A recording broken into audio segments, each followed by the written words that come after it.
prop trading firmaları.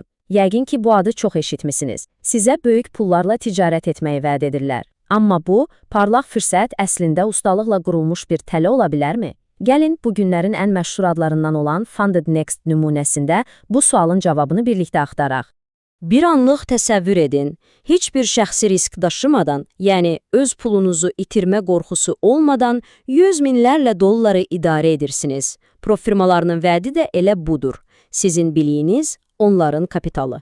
Qulağa inanılmaz dərəcədə cəlbedici gəlir, elə deyilmi? Və bu səhnəyə ən populyar oyunçulardan biri Funded Next daxil olur. Onların təklifi çox sadə və aydındır. Bizə bacarığını sübut et. Biz də sənə 90%-ə qədər gəlir payı ilə maliyyələşdirilmiş bir hesab verək.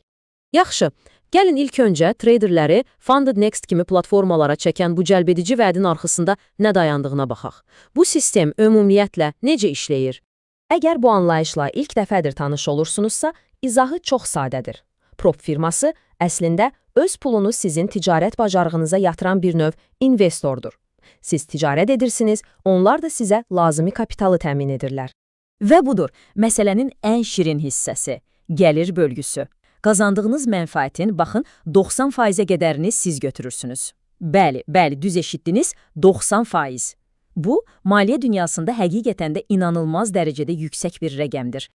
Təklifi daha da cazibədar edən bir məqam da var. O da budur ki, əgər sınaq mərhələlərini uğurla başa vursanız, əvvəldə ödədiyiniz iştirak haqqı sizə tam olaraq geri qaytarılır. Yəni, kağız üzərində baxanda, bu uğurlu trader üçün prosesi demək olar ki, tamamilə risksiz göstərir. Yaxşı, bəs o arzulanan böyük məliyyəyə gedən yol hardan keçir? Bu, göründüyü qədər asandır, gəlin görək. Əlbəttə ki, bu yol heç də asan deyil. Maliyyələşdirilmiş hesabı əldə etmək üçün traderlər 2 mərhələli, olduqca ciddi bir sınaqdan keçməlidirlər və hər mərhələnin özünə məxsus sərt qaydaları və hədəfləri var. Baxın, bu cədvəldə hər şey aydındır. Birinci mərhələdə 28 günə 10% gəlir əldə etməlisiniz. İkinci mərhələdə isə tələblər biraz yumşalır. 60 günə 5% gəlir kifayətdir. Amma diqqətli olun. Gündəlik 5% və ya ümumi 10% zərər limitini keçdiyiniz anda dərhal oyundan kənarlaşdırılırsınız. Bu qaydalar, inanın ki, çox sərtdir. Və bütün bu proses boyu performansınız bax bu cür bir idarə etmə panelindən izlənilir. Hər şey, gəlir hədəfiniz, zərər limitləriniz saniyə də saniyə gözünüzün qabağındadır. Bu, əlbəttə ki, inanılmaz bir təzyiq yaradır. Çünki bir dənə səhv əməliyyat sizi bütün bu yoldan geri döndərə bilər. Deməli, bura qədər hər şey aydın və məntiqli görünür, deyilmi? Sadəcə qaydalara əməl et, hədəflərə çat və pul qazan. Amma əsl təhlükə çox vaxt heç kimin oxumağa ərinib baxmadığı yerdə gizlənir. Müqavilənin o kiçik hərflərlə yazılmış hissəsində. İndi isə gəlin ticarət qaydalarından biraz uzaqlaşaq və daha dərinə gedək, şirkətin istifadə şərtlərinə. Çünki əsl tələlər çox vaxt məhz burada, o kiçik, göz yoran şriflərin arasında gizlənir. Baxın, bu cümlədəki cəmi 3 sözə diqqət etməyinizi istəyirəm. Öz mütləq mühakiməsinə. Bu nə deməkdir? Bu o deməkdir ki, Funded Next heç bir konkret sübut və ya izahat vermədən tamamilə subyektiv bir qərarla sizin hesabınızı bağlaya bilər. Siz bütün qaydalara əməl etdiyinizi düşünsəniz belə, onlar yox, bizcə etmədin, deyib hər şeyi bitirə bilərlər. Və bu, inanın ki, hələ başlanğıcdır. Onlar istənilən an qaydaları dəyişə bilər, qiymətləri qaldıra bilər və ya texniki problemlər yaşansa, buna görə heç bir məsuliyyət daşımaya bilərlər. Sadə dillə desək, müqavilə bütün gücü şirkətə verir, bütün riski isə sizin, yəni traderin üzərinə yüklüyür. Məsələ təkcə hədəflərə çatmaq və zərər limitlərini keçməməklə bitmir. Bundan əlavə, elə ticarət üslubları var ki, onlar tamamilə qadağandır və bu qaydaların bəziləri olduqca mücərrəd və subyektivdir. Məsələn, qumar davranışı deyilən bir qayda var. İndi düşünün, bu nə qədər subyektiv bir termindir. Sizin üçün yaxşı hesablanmış strateji bir addım, onlar üçün asanlıqla qumar kimi qiymətləndirilə bilər və bu, sizin hesabınızı bağlamaq üçün onlara kifayət edən bir bəhanə vermiş olur.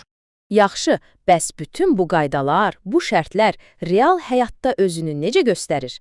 Gəlin indi sözü traderlərin özlərinə verək və real təcrübələrə, həm uğurlu, həm də uğursuz hekayələrə nəzər salaq. İlk baxışda hər şey əla görünür, deyilmi? Trustpilot kimi bir platformada 5 üzərindən 4.7 ulduz. Bu, şirkətin çoxlu sayda məmnun müştərisi olduğunu göstərir. Yaxşı, bəs bu rəqəm bütün hekayəni danışırmı?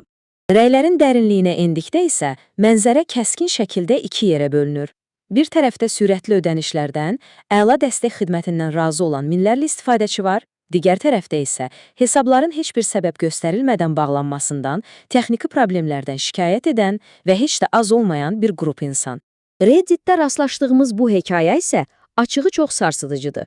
Bir trader deyir ki, heç bir qaydanı pozmadığını əmin olmasına baxmayaraq, 6 fərqli hesabı bir anda heç bir xəbərdarlıq edilmədən bağlanıb.